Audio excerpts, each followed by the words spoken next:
tutti ragazzi, oggi siamo qua in questo nuovo video, in questo inizio di questa playlist, di questa serie di tutorial, di master tutorial, e voglio parlarvi di questo argomento, della difesa, ok? Di come riuscire ad affrontare una difesa nel migliore dei modi, perlomeno di migliorare questa nostra situazione. La difesa è un argomento che è poco trattato, specie nel biliardo americano, nel pool, però è un argomento molto importante. Una buona difesa può mettere in crisi l'avversario, può far minare quel giorno un attimino le sue capacità, ok?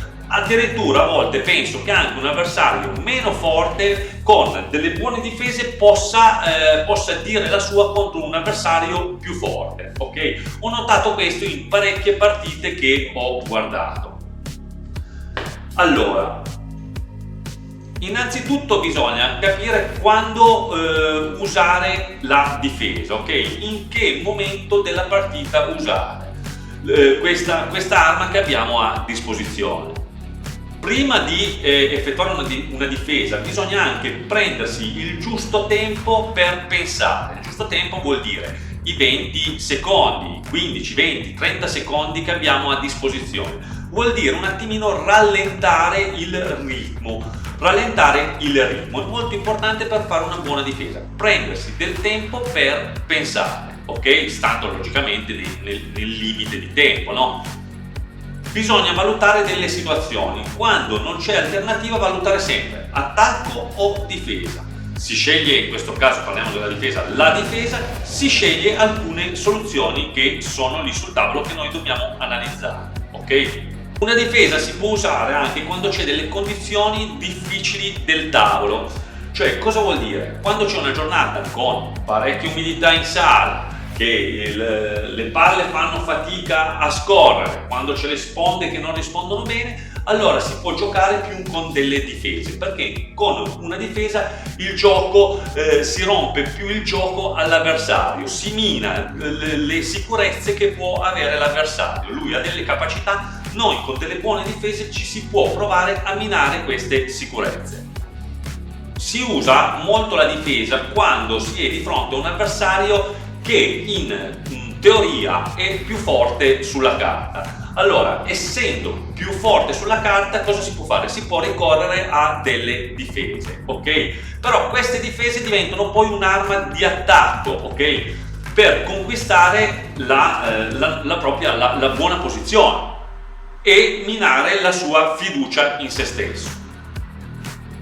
Si può usare anche la difesa quando si è in condizioni fisiche non ottimali, cioè quel giorno non abbiamo il braccio, non siamo fisicamente al 100%, non ci si sente al 100% per qualche motivo, allora si ricorre all'uso del gioco di difesa, ok? Non è proprio solo una caratteristica di un tiro che si fa su una palla, ma può essere proprio una caratteristica di un gioco in una partita, di fare molti più tiri di difesa rispetto a delle giornate che ci si trova meglio fisicamente.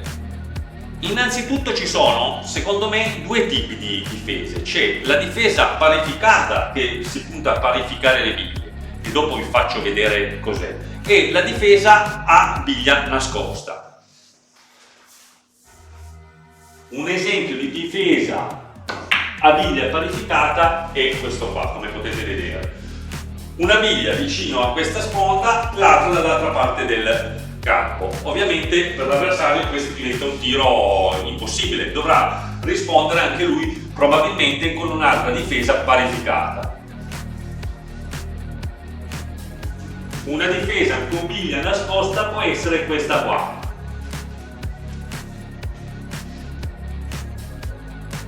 Nel tutorial numero 2 e nel tutorial numero 3 ci saranno molti di questi esempi di difese, ok? Ce n'è 20 da una parte, 10 dall'altra, ci sono una trentina di esempi in quei due tutorial lì, che sono molto importanti e utili da guardare. La caratteristica principale della difesa, secondo me, è la fantasia. Perché la fantasia? Perché sono colpi che devi avere una visione completa. Noi siamo abituati di solito a vedere, non so, la biglia 1 in buco, la biglia 2, 3 in buco, ok? mentre nella difesa non c'è un punto fisso, un obiettivo dove dobbiamo raggiungere, ma dobbiamo essere noi a tirare fuori qualcosa. Dunque io trovo che sia ci sia molta più fantasia nell'eseguire una buona difesa che non nell'eseguire un determinato colpo, un determinato tiro. Ma una buona difesa richiede secondo me molta più fantasia, però la fantasia come tutto si può sicuramente con dell'esperienza migliorare. Un'altra cosa, nella scelta dell'esecuzione della difesa bisogna anche capire la scelta dell'esecuzione del tiro, ok? Di quale colpo vogliamo fare. Dunque bisogna imparare una serie di colpi. Allora, intanto io ho diviso i colpi in questa maniera qua. Il primo colpo è lo schiaffo, il secondo colpo è un appoggio, il terzo colpo è un colpo a frenare, il quarto colpo è un colpo ad andare, il quinto colpo è un colpo a stoppare. Allora, cosa intendo con questo? Vuol dire che per ogni tipo di difesa noi abbiamo una necessità di dare un tipo di colpo. Lo schiaffo, come l'ho chiamato, ok? Lo schiaffo è quando abbiamo due diti, io voglio andare vicino, però non spostare più di tanto questa biglia, voglio lasciare la biglia che colpisco sul posto, ok?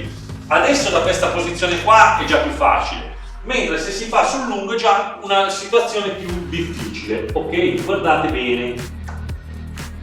Okay. Tocco appena la biglia, la sposto giusto di 1 millimetro, 2 millimetri, 2-3 centimetri, ok? Ma lascio fondamentalmente la biglia sul posto. Dunque non cambio il gioco. È una situazione molto importante. Come allenare questi colpi poi ve lo faccio vedere nel quarto video con una serie di esercizi per migliorare questi colpi. Adesso vi sto solo spiegando i tipi di colpi, ok? L'altro colpo abbiamo detto l'appoggio. Qual è l'appoggio? È semplicemente questo colpo qua. Ok, un semplice appoggio. In determinati casi è necessario fare un colpo come questo, se non si sa cosa fare o non si vuole fare altro, non c'è altre soluzioni. Un altro colpo è un colpo a frenare, cioè a frenare la biglia battente, ok? Ipotizziamo questo. Ecco qua voglio farvi vedere un esempio di un colpo a frenare. Vogliamo posizionare la biglia rossa in questo lato qua e la biglia bianca da questo lato qua, ok?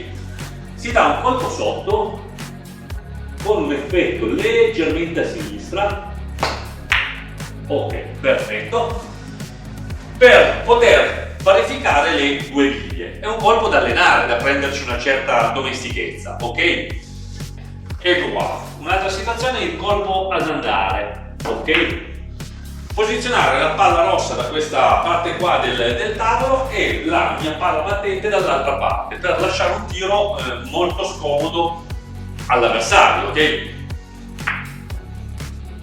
Un altro colpo molto utile da imparare secondo me è questo colpo qua, a stoppare io lo chiamo, che si ferma, si stoppa la palla sul posto, si muove di qualche centimetro, ok? Non è proprio un colpo facile, però secondo me con un po' si impara un colpo in più che va bene avere nel proprio arsenale.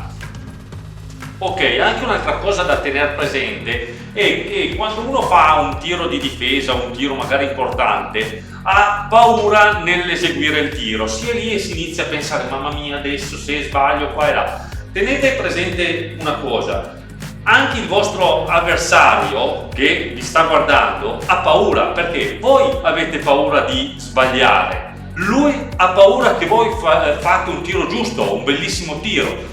Dunque sono due situazioni di paura che a mio avviso si vanno a compensare, dunque diventa una cosa inutile aver paura. Si tira, si spera, si fa bene il proprio lavoro, il proprio dovere e finito lì il discorso. Dunque, quando voi avete paura, in quel momento pensate, io ho paura di sbagliare, il mio avversario in questo momento ha paura che io faccio giusto, ok? Vedrete che la sensazione di paura vi si appiattirà completamente, diventerà una cosa normale, quella sensazione, una cosa che fa parte del gioco, come c'è il biliardo, c'è la stecca, c'è la sala, c'è il lampadario, c'è la paura, che si va esattamente a pareggiare con la paura del vostro avversario, ok?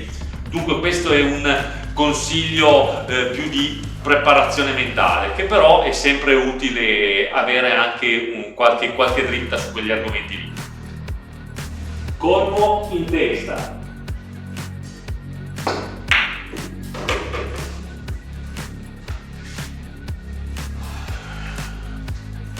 Colpo sotto.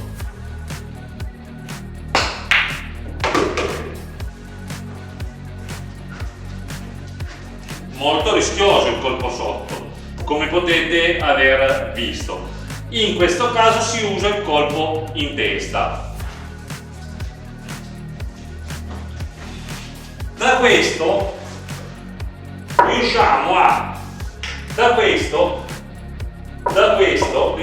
capire l'uscita della palla battente bianca, ok? Dunque, tenete presente che sull'inclinazione del 45 della direzione della biglia che dobbiamo colpire, l'uscita va in questa maniera, cioè dunque vuol dire che se noi spostiamo questa in questa posizione qua, ok, su questo quadrato qua, l'inclinazione sarà questa. Con il colpo a spingere si uscirà qua, con il colpo sotto si uscirà qua, con sempre una partenza su questa tangente, va bene? Ok. Ok, se ovviamente cambiano le inclinazioni, tipo la spostiamo qua, sarà di 30 gradi, ricambierà le uscite, ci saranno delle uscite differenti che ora vi faccio vedere. Colpo a spingere, ok, qua, dunque il punto di partenza è questo, il punto di parte è questo. Tiriamo questa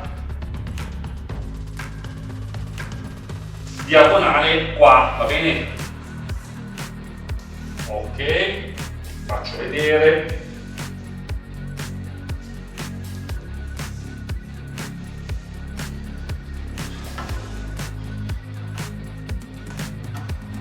Ok.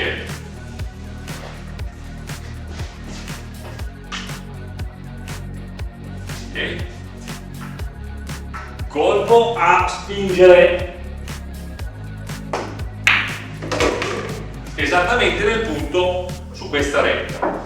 Adesso facciamo un colpo sotto, ok? Vi ricordate questa dove va mirata? Va sempre mirata in linea, che io le metta qua, che io qua, che io qua, va sempre mirata in linea, guardate.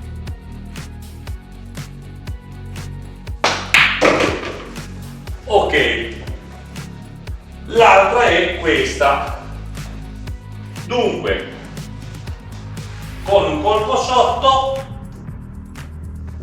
l'uscita sarà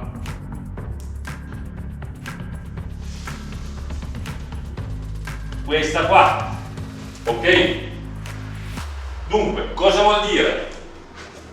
A 30 gradi, io tengo questi 30 gradi qua che taglia il tavolo, questa fetta qua, questo triangolo qui, questo è un angolo di 30 gradi circa, si va via. A 90 andrebbe così, come potete vedere, ok? Dunque un po' di più, un po' di meno, si cambia la posizione. Vuol dire che se io colpisco adesso, vi farò vedere pieno questa biglia, io colpisco questa palla qua, non in testa, non sotto, ma esattamente una palla piena. La mia biglia battente finirà o in buca o nella prossima vicinanza. Proviamo.